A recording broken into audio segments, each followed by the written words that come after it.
Hello friends, welcome to the platform of Deccan IAS. Under करंटच्या सिरीजमध्ये आज आपण 28th लेक्चर पाहतो आहे. तर जसं आपल्याला माहिती आहे की जो डिस्क्रिप्टिव्ह पॅटर्न आलेला आहे त्याच्यामध्ये 2023पासून आपण म्हणतो आहे. ठीक आहे, तर त्याच्यामध्ये काय आहे की GS3चा जो पेपर आहे त्याच्यामध्ये आपण 3 विषय किंवा आपण म्हणतो की GS3मध्ये जो एन्व्हायरमेंट, बायोडायव्हर्सिटी आणि सायन्स अँड टेक्नॉलॉजीचा जो काही सेशन आहे तर त्याच्यामधले जे काही करंट अफेअर्स आहेत ते आपण इथे ब्रीफमध्ये डिस्कस करतो. तर त्याच्यामध्येच आधी आपण सिलेबस पाहूया. तर हा जो काही हायलाईट केलेला सिलेबस आहे तो एन्व्हायरमेंट आणि बायोडायव्हर्सिटीचा येतो. That is conservation, environmental pollution and degradation, environmental impact assessment. तर आजचा जो काही आपला बीट असणार आहे जे आपण कन्झर्वेशनच्या अंडर डिस्कस करणार आहोत. ठीक आहे, तर कन्झर्वेशन म्हणजेच काय की आपण जे काही फ्लोराफोना किंवा बायोडायव्हर्सिटी जी काही आपल्या अर्थवरती प्रेझेंट आहे तर त्याच्या संवर्धनासाठी, दॅट इज कन्झर्वेशनसाठी काय काय एफर्ट्स घेतो आहे, म्हणजे काय ॲक्शन्स घेतो आहे, काय लॉज बनवतो आहे, पॉलिसीज बनवतो आहे. ठीक आहे, त्याच्यानंतर आपण काय डिटर्मिनेशन्स देतो आहे किंवा आपण म्हणतो की एका नेशनचं काय कॉन्ट्रीब्युशन आहे की तुम्ही क्लायमेट चेंजमध्ये किंवा ग्लोबल वॉर्मिंगमध्ये, त्याच्यानंतर काय की जे काही कन्झर्वेशन आहे त्याच्यामध्ये तुम्ही काय काय कुठल्या पद्धतीने कॉन्ट्रीब्यूट करतात, हे सगळं कन्झर्वेशनच्या अंडर येतं. तर आपला आजचा जो मुद्दा आहे तो आहे स्ट्रॉंग क्लायमेट टार्गेट्स 2030साठी. दॅट इज तर बघा की स्ट्रॉंग क्लायमेट टार्गेट्स आपण ठेवलेले आहेत 2030, म्हणजे 2030साठी आपण तसे खूप सारे गोल्स ठेवले. ठीक आहे, तर त्याच्यामध्येच क्लायमेट टार्गेट्स काय आहेत.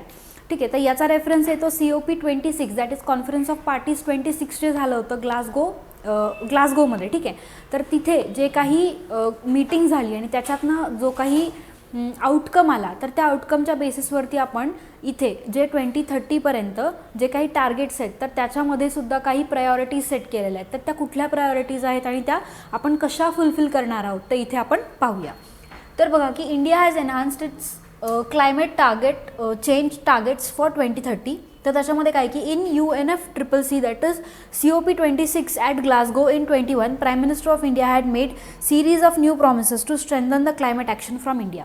म्हणजे काय की इंडियाच्या वतीनं जे काही आणि जितकं काही शक्य आहे तितक्या पद्धतीनं आम्ही क्लायमेट चेंजसाठी आम्ही काय करू, कॉन्ट्रीब्यूट करू, असा जो काही वर्ड आहे तो आपल्या प्राईम मिनिस्टरनी इथे दिला होता, जो की ग्लासगो 2020 दॅट इज ग्लासगोमध्ये पार पडली होती समिट, दॅट इज COP26. ठीक आहे, त्याच्यानंतर बघा की हायलाईट्स काय होत्या की United Nations framework for convention on climate change, that is UNFCCC आपण म्हणतो. तर conference of parties 26 was held in Glasgow in UK in 2021. Urge countries to consider strengthening their 2030 targets by COP26 to be held in Egypt in 2022. तर त्याच्यानंतर जी COP27 इजिप्तमध्ये घडली तर तोपर्यंत जे काही टार्गेट्स होते त्याला आपण काय केलेलं आहे, स्ट्रेंथन केलेलं आहे आणि त्याला 2030पर्यंत कसे कंप्लीट करायचे आहेत. तर याच्यासाठी आपण इथे काय करतो आहे की हे जे काही कंट्रीज आहेत त्यांना आपण अर्ज केलं होतं, म्हणजे रिक्वेस्ट केली होती म्हणा, किंवा आपण त्यांना याच्यावरती लक्ष द्या असं सांगितलं होतं. तर काय की target global warming not to exceed 1.5 degree and got about 140 countries announce targets for the bringing emission down to net zero. तर ग्लोबल वॉर्मिंग किंवा आपण म्हणतो क्लायमेट चेंज जे काही होतं त्याच्यामध्ये सगळ्यात मोठा फॅक्टर आहे की जे अर्थचं टेम्परेचर आहे ते अर्थचं टेम्परेचर वाढत चाललेलं आहे. तर त्याच्यामध्ये पण की जे अर्थचं टेम्परेचर आहे, अँथ्रोपोजेनिक ॲक्टिव्हिटीज मोस्टली काही की ग्रीन हाऊस गॅसेस आणि त्याचा जो काही वापर आहे त्याच्यामुळे जे काही वाढत चाललेलं आहे तर त्याच्यामध्ये पण काय की 1.5 डिग्री सेल्सिअसपेक्षा जास्त वाढू नये किंवा त्याच्यापेक्षा कमी आपण जे काय आहे ते एमिशन्स करावे आणि आपल्याला ते कंट्रोलमध्ये कसं करता येईल याच्याकडे जास्त लक्ष देण्यासाठी की 140 दॅट इज 140 कंट्रीज इथे काय केलं होतं, त्यांचं टार्गेट अनाऊन्स केलं होतं. तसंच इंडियाने सुद्धा आपलं टार्गेट नेट झिरोचं किंवा नेट झिरो एमिशनचं 2070 हे टार्गेट काय केलेलं इथे अनाऊन्स केलेलं होतं. तर दिस वॉज की जे काही ग्लोबल टेम्परेचर आहे ते वाढू नये, जेणेकरून की काय की वेगवेगळे इल इफेक्ट्स मोस्टली डिसीजेस किंवा जे काही लाईफस्टाईल आहे तर त्याच्यावरती डायरेक्टली जो इफेक्ट होत आहे. ठीक आहे, त्याच्यानंतर आपण नॅचरल रिसोर्सेस जे काही एक्सप्लॉयटेशन करतो आहे तर त्याच्यावरती पण डायरेक्टली इफेक्ट होतो आहे. तर हे सगळं थांबवण्यासाठी आपण काय सांगितलं की ग्लोबल वॉर्मिंग किंवा टेम्परेचर जे आहे ते should not exceed 1.5 degree Celsius. तर ब्रेक थ्रू अजेंडा काय होता की cooperative efforts to accelerate the development and deployment of clean technologies and sustainable solution in areas such as clean power. तर आपण जेव्हा सगळ्या कंट्रीज एकत्र येऊन एखादी गोष्ट ठरवतो तर ती कोऑपरेटिव्ह, ठीक आहे, आपण कोऑपरेटिव्ह वेनी ती परफॉर्म करतो. तर तेव्हा काय होतं की सगळ्या कंट्रीजचे रिसोर्सेस जेव्हा एकत्र येतात तेव्हा ती एखादी गोष्ट आपण ठरवलेलं टार्गेट आहे ते ॲक्सिलरेट होतं, तिथे जास्त फोर्स भेटतो. तर अशाच ॲक्सिलरेटेड फोर्सनी आपण काय करतो आहे, डेव्हलपमेंट अँड डिप्लॉयमेंट करतो आहे आणि सस्टेनेबल सोल्युशन्सकडे वळतो आहे. तर ते कुठल्या एरियाजमध्ये आहेत, तर ते clean power, road transport, steel आणि हायड्रोजन, ठीक आहे. तर हे सगळे रिसोर्सेस आहेत जे आपण डे टू डे लाईफमध्ये वापरत असतो, मे बी डायरेक्टली इनडायरेक्टली आपण त्यांच्यावरती डिपेंड आहोत. तर त्याच्यामध्ये क्लीन पॉवर म्हणजे आपलं 24/7 वर्किंग जे आत्ता चाललं आहे ते आपण क्लीन पॉवरवरती, दॅट इज एनर्जी. त्याच्यानंतर रोड ट्रान्सपोर्ट, स्टील आणि हायड्रोजन. त्याच्यानंतर आहे की फेजिंग डाऊन कोल कन्झम्पशन. तर कोल कन्झम्पशन म्हणजेच काय की जे फॉसल फ्युल्स आहेत, ठीक आहे, त्याचा जो काही कन्झम्पशन आहे, त्याचा जो काही वापर आहे, तर त्याला फेज डाऊन करणे म्हणजे काय की थोड्या थोड्या अंतरामध्ये त्याचा जे काही वापर आहे तो आपल्याला कमीत कमीकडे न्यायचा आहे. तर काय की coal is dirtiest fossil fuel and early phasing out of coal is clearly desirable. कारण जो काही एअर पोल्युशनचा जो काही मुद्दा आहे तो कम्प्लिटली काय आहे, फॉसल फ्युल्समुळे आहे. तर त्याच्यासाठी आपण पाहतो की सध्या इलेक्ट्रिक व्हेकल्सकडे आपण काय होतो, शिफ्ट होतो आहे, ठीक आहे. त्यानंतर डेव्हलपिंग कंट्रीज हॅव रेजिस्टेड दिस. तर डेव्हलपिंग कंट्रीज सध्या काय करतात आहे की हा जो काही फेजिंग आउट कोल किंवा कोलचा जो काही वापर आहे तर तो कमी न करण्याचं त्यांचं मत आहे. का? कारण ते आणखीन डेव्हलपिंग आहेत, म्हणजे त्यांना एका लेवलपर्यंत रीच करायचं आहे जे की डेव्हलप्ड कंट्रीजकडे रीच करायचं आहे, ठीक आहे. तर त्यांना लागणारे रिसोर्सेस, तर या रिसोर्सेसवरती त्यांची डिपेंडन्सी असल्यामुळे त्यांचं काय आहे, इथे रेजिस्टन्स किंवा रिलक्टंट त्यांच्यामध्ये दिसत आहे. तर इंडियाचे काय टार्गेट्स आहेत बघा, किंवा आपण जे म्हटलं की आपण जे आपले टार्गेट्स आहेत 2030पर्यंत ते काय केलेत, स्ट्रेंथन केलेत. तर ते कुठले आहेत की emission intensity. India is now committing itself to reduce the reduction by 45% emissions and intensity of 45, that is 45%नी आपलं जे काही कार्बन एमिशन्स आहेत तर ते आपण कमी करण्याचं इथे कमिट केलेलं आहे. त्यानंतर सध्या जे आहे ते 33 to 35% आपण रिड्यूस केलेलं आहे, पण आपल्याला काय करायचं आणखीन 10%, दॅट इज 45% त्याचा जो काही रेट आहे तो न्यायचा आहे. त्यानंतर electricity generation, promising to ensure that at least 50% installed electricity generation capacity in 2030 should be based on non-fossil fuel based sources. तर आपली जी काही इलेक्ट्रिसिटी जी डिमांड आहे, जसं आपलं पॉप्युलेशन इन्क्रीज होत आहे तशी आपल्या रिसोर्सेसची जी काही रिसोर्सेसचा जो काही वापर आहे त्याच्यावरती खूप जास्त ताण येत आहे. त्याच्यामुळे काय की इलेक्ट्रिसिटीचं कन्झम्पशन पण तितकंच वाढत आहे. त्याच्यामुळे जे काही नॅचरल रिसोर्सेस आहेत त्याच्यावरती न ताण येऊ देता आपल्याला काय करायचं आहे, कमीत कमी 50% जी काही इलेक्ट्रिसिटीची डिमांड आहे ती नॉन फॉसल फ्यूल बेस्ड करायची आहे. म्हणजेच काय की renewable energy, that is solar, hydel, tidal, geothermal, या एनर्जीजपासून आपल्याला काय करायचं आहे, जास्तीत जास्त एनर्जी प्रोड्यूस करायची आहे, जेणेकरून की आपण फॉसल फ्यूल्सवरची डिपेंडन्सी कमी करू, त्यांचा वापर कमी करू आणि अर्थातच काय की पोल्युशन आणि आपण क्लायमेट चेंजकडे जास्तीत जास्त कॉन्ट्रीब्यूट करू. त्यानंतर this is an increasing for the existing 40% target. तर सध्याचं जे काही टार्गेट आहे त्याच्या 40% जास्त आपण काय करतो इथे इन्क्रीज करत आहोत. त्यानंतर updated nationally determined contributions seek to enhance India's contribution towards achievement of the strengthening of global response to threat of climate change. म्हणजे आपण स्वतःही काय केलं होतं की नॅशनली डिटरमाइंड कॉन्ट्रीब्युशन्स म्हणजे आम्ही स्वतः व्हॉलेंटरीली काही डिक्लेअर करतो गोष्टी, जेणेकरून की आम्ही क्लायमेट चेंजमध्ये काय करू, इथे कॉन्ट्रीब्यूट करू, असे आपले काय होते नॅशनली डिटरमाइंड कॉन्ट्रीब्युशन्स होते. तर याचा जो काही म्हणजे याला जो काही सपोर्ट होता तो पॅरिस ॲग्रीमेंटनी सपोर्ट केला होता. आणि याच कॉन्ट्रीब्युशन्समध्ये आणखीन आपण चेंजेस करून काय करतो आहे की सस्टेनेबल ग्रोथ किंवा सस्टेनेबल डेव्हलपमेंट जी आहे, जी आपण क्लायमेट चेंजकडे, गुड क्लायमेट चेंजकडे आपण जातो, तर याच्यासाठी आपण कॉन्ट्रीब्यूट करत आहोत. त्यानंतर nationally determined contributions will demonstrate India's commitment to the highest level for decoupling of economic growth for green house gas emission. तर अर्थातच काय की ग्रीन हाऊस गॅस इमिशन्सचे जे काही प्रमाण आहे ते आपल्याला कमी करायचं आहे. तर त्याच्यामुळे काय होणार आहे की ग्लोबल वॉर्मिंगसाठी आपण काय करतो आहे, पॉझिटिव्हली इथे आपण कॉन्ट्रीब्यूट करतो आहे, ठीक आहे. तर the revise nationally determined contributions net zero target 2030 by Indian railways alone lead to reduction the emission by 60 million tons annually. तर इथे जे काही नॅशनल आपल्या इंडियन रेल्वेज आहेत तर त्यांनीसुद्धा काय केलेलं आहे की त्यांचं जे इमिशन आहे 60 मिलियन टन्सनी कमी करायचं असं ठरवलेलं आहे बाय 2030. तर इथे नेट झिरो टार्गेट जे आहे ते आपण काय करतो इथे नॅशनल डिटरमाइंड कॉन्ट्रीब्युशन्सच्या अंडर कन्सिडर करतो आहे. त्याच्यानंतर की अदर कुठल्या नॅशनल डिटरमाइंड कॉन्ट्रीब्युशन्स आहेत तर की नॉन फॉसल फ्युल्स वरती आपल्याला जे 50% इलेक्ट्रिसिटी जनरेट करायची आहे ती 2030पर्यंत करायची आहे, ती 50 गिगावॅट आहे.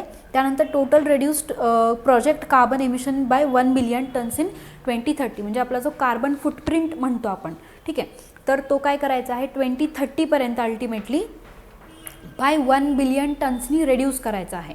तर अल्टिमेटली काय की आपल्याला जे काही आपण गोष्टी म्हणजे ज्या रिसोर्सेसवरती डिपेंड आहोत तर त्या रिसोर्सेसला आपल्याला एक अल्टरनेटिव्ह किंवा सबस्टिट्यूट पाहायचं आहे, ठीक आहे. त्याच्यामुळे काय होणार आहे की आपण जे काही कॉन्ट्रीब्युशन्स आहेत ते किंवा आपले जे काही टार्गेट्स आहेत ते अचीव करण्यामध्ये आपल्याला हेल्प होणार आहे. That is achieve net zero carbon bye 2070. तर 2070पर्यंत आपल्याला जो काही टार्गेट आहे नेट झिरोचं, आपण जे तिथे COP 26ला आपण कमिट केलं आहे की 2070पर्यंत आम्ही नेट झिरोचं जे काही टार्गेट आहे ते अचीव करू. त्याच्यामध्ये बघा India's initiative towards climate change, म्हणजे आत्ता आपण जे टार्गेट्स आहेत ते कंप्लीट तर करणार आहोत किंवा ते 2030पर्यंत अचीव करणार आहोत, पण त्याच्यासाठी आपण काय काय इनिशिएटिव्स घेतले आहेत किंवा आपण म्हणू शकतो की काय स्टेप्स आपण घेत आहोत जेणेकरून की आपल्याला जे टार्गेट्स आहेत ते अचीव करायचे आहेत. तर त्याच्यामध्ये फर्स्ट आहे रिफॉर्म्स इन ट्रान्सपोर्ट सेक्टर. तर आपण आत्ताच म्हटलं की सस्टेनेबल डेव्हलपमेंटमध्ये एनर्जी, ट्रान्सपोर्टेशन, स्टील आणि हायड्रोजन या 4 गोष्टींवरती आपल्याला लक्ष द्यायचं आहे. तर त्याच्यामध्ये पहिला जो काही सेक्टर आहे ज्याच्यावरती आपण लक्ष देतो आहे किंवा भर देतो आहे तर तो आहे ट्रान्सपोर्टेशन सेक्टर. तर याच्यामध्ये काय आहे की India is accelerating its mobility transition with the faster adoption and manufacturing of electric vehicle scheme, that is FAME. म्हणजे ही जी काही स्कीम होती ती मध्यंतरी न्यूजमध्ये पण होती की फेम, त्याच्यामध्ये काय करतो आहे की आपण इलेक्ट्रिक व्हेकल्स ज्या आहेत त्या प्रमोट करतो आहे. त्याच्यासाठी काय करतो आहे आपण की कंटिन्युअस नजिंग करतो आहे. त्याच्यानंतर की जे सबसिडीज प्रोव्हाइड केल्या जातात, ठीक आहे, परचेसवरती त्याच्या, तर त्या प्रोव्हाइड करतं जेणेकरून की काय की जास्तीत जास्त इथे इलेक्ट्रिक व्हेकल्स जे काही ॲडॅप्टेशन आहे आपण ते करू, ठीक आहे. त्यानंतर बघा व्हॉलंटरी व्हेकल स्क्रॅपिंग पॉलिसी, म्हणजे ज्या काही जुन्या गाड्या आहेत किंवा प्रायव्हेट व्हेकल्स आहेत, पब्लिक व्हेकल्स आहेत, तर यांचा जो काही सर्टन कालावधी आहे 30 इयर्स, 15 इयर्स, 40 इयर्स, तर इतका वापरल्यानंतर जो काही आहे तो scrapping policy, that is voluntarily scrapping policy for phase out old and unfit vehicles. तर अनफिट आणि ओल्ड व्हेकल्सनी काय होतं की जे काही एअर पोल्युशन आहे त्याच्यामध्ये आपण खूप जास्त कॉन्ट्रीब्यूट करतो आहे.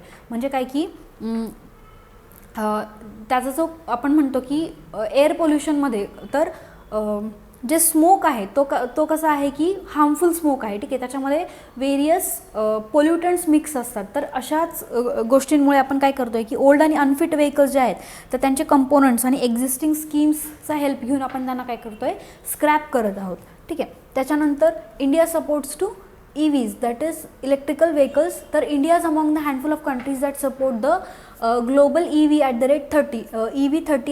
@30 campaign which aims to at least 30% vehicle sales to be electrified by 2030. म्हणजे जे काही प्रायव्हेट व्हेकल्स आहेत तर त्याच्यामध्ये 30% जे काही सेल्स होतात ते इलेक्ट्रिकल व्हेकल्सच्या व्हाव्या 2030पर्यंत. तर याच कॅम्पेनचं नाव आहे EV30 @30. तर इंडिया ही एक खूप म्हणजे कमी आपण काय म्हणतो की इनिशिएटिव्ह घेतलेल्या खूप कमी कंट्रीजपैकी एक आहे ज्याने हे इनिशिएटिव्हमध्ये पार्ट घेतलेला आहे, ठीक आहे. India's advocacy of 5 elements for climate change, that is Panchamitra, the UNFCCC COP 26 in Glasgow is a step. तर आपण पंचमित्राचं जे काही कन्सेप्ट सांगितली होती COP 26मध्ये तर ही पण एक काय आहे एक पॉझिटिव्ह स्टेप आहे. त्यानंतर role of industries in low carbon transition. The public and private sectors in India are already playing a key role in meeting the climate challenge, helped by growing customers and investing awareness and increasing the regulatory and disclosure requirements. तर आपण बघतो की regulations, rules and regulations पण आपण इथे follow करतोय जेणेकरून की काय की हा एक की रोल आहे जे काही आपले टार्गेट्स आहेत त्याला मीट करण्यामध्ये, ठीक आहे. त्याच्यानंतर रोल ऑफ गव्हर्नमेंट स्कीम्स, तर Pradhan Mantri Ujjwala Yojana has helped 88 million household to shift from coal based cooking fossil fuel to LPG gas connections. तर ही योजना आपल्याला नक्कीच माहिती आहे, दॅट इज प्रधानमंत्री उज्ज्वला योजना. याच्यामध्ये काय की जे रुरल हाऊसहोल्ड्स होते त्यांच्यामध्ये mostly women use to work on चुलास, ठीक आहे. तर तिथे काय होतं की फायर, जे काही फायर साठी म्हणजे आपण म्हणतो की पोल्युशन क्रिएट केलं जायचं, त्याच्यामध्ये हेल्थ हजार्ड्स पण व्हायचे तिथल्या वुमेन्सला. तर याला रिप्लेस केलेलं आहे LPG गॅस सिलेंडर्सनी, जेणेकरून की आपण काय केलं की जे काही एअर पोल्युशन आहे ते पण कमी केलं, त्याच्यानंतर जे हेल्थ हजार्ड्स होते तेही रेड्यूस केलेले आहे, ठीक आहे. तर ही एक पॉझिटिव्ह स्टेप आहे. त्यानंतर आहे की हायड्रोजन एनर्जी मिशन. तर जे काही आपले रिसोर्सेस आपण म्हणतोय जिथून आपण एनर्जी एक्स्ट्रॅक्ट करतो, तर आपण आता हायड्रोजनवरती शिफ्ट होतो, दॅट इज ग्रीन हायड्रोजनवरती. हे एक इनिशिएटिव्ह आहे. तर याच्यामध्ये focus on generation of hydrogen from green power resources आणि perform, achieve and trade, that is it is market based mechanism to further accelerate as well as incentivise the energy efficiency in large intensivising industries. तर जे काही industries आहेत ज्याच्यामध्ये part घेतात आहे, तर त्यांना इन्सेंटिवाइज करणं, त्यांना प्रमोट करणं, एनकरेज करणं, तर अशा ज्या काही गोष्टी आहेत त्या आपण इथे करतो आहे, जेणेकरून की आपले जे टार्गेट्स आहेत, ठीक आहे, दॅट इज आपण जे टार्गेट्स ठरवले आहेत त्याला आपण स्ट्रेंथन करू आणि 2030पर्यंत आपण ते नक्कीच अचीव करू. So this was about the targets that वर स्ट्रेंथन इन COP26 आणि त्यातले 2030पर्यंत कुठले कंप्लीट करायचे आहेत. तर त्याच्यामध्ये आपण पाहिलं की गव्हर्नमेंटचा काय रोल होता आणि कुठल्या कुठल्या स्कीम्स होत्या आणि कुठले टार्गेट्स होते ज्याला आपण प्रायोरिटाईज केलेलं आहे, ठीक आहे. तर या लेक्चरमध्ये आपण इथेच थांबतो आहे. एक नवीन लेक्चर घेऊन पुन्हा भेटू. Till then thank you.